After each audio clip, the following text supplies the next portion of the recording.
Nagtatakda ng curfew sa Maynila.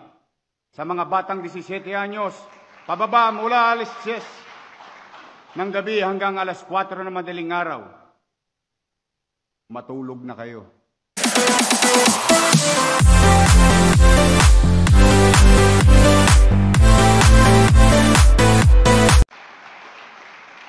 Nilagdaan ko rin ang Executive Order No. 2 upang istriktong ipatupad ang City Ordinance na nagtatakda ng curfew sa Maynila. Sa mga batang 17 anyos, pababa mula alas 10 ng gabi hanggang alas 4 ng madaling araw. Matulog na kayo.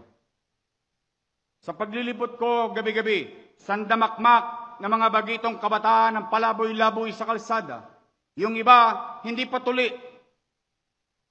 sumasabak na sa rambol. Kasama sa mga pulutong na nakikipag-away na may gamit pang patalim. Ang iba naman yung ginawang racing circuit ang ating kalsada. Walang helmet, walang lisensya, walang muffler, at walang takot na makapagkarirahan kay kamatayan. Nakakadistorbo po kayo sa mga pagod na natutulog sa maghapong trabaho nila. Hindi rin lingid sa inyo na marami sa kanila na wala pang eksaktong legal na taong gulang. Bumibili na ng alak, tumutungga na ng alak, ginagawang mistulang beer house ang bangketa at mga bar. Bilang na ang araw nyo, last shot nyo na yan.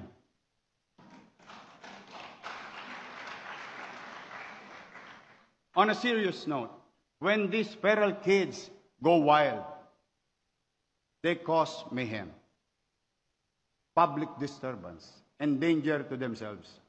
And the worrisome for the parents.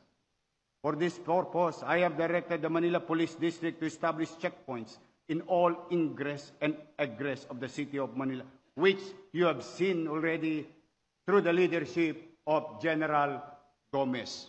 Andiyan po siya. Guzman. Sorry. Ayan po ang ating district director. 10 ng kanyang mga kasamaang opisyales ng ating kapulisyan sa lungsod. And I have directed the Manila Department of Social Welfare to establish a ready force unit to collaborate with MPD in the strict implementation of curfew hours for the city of Manila.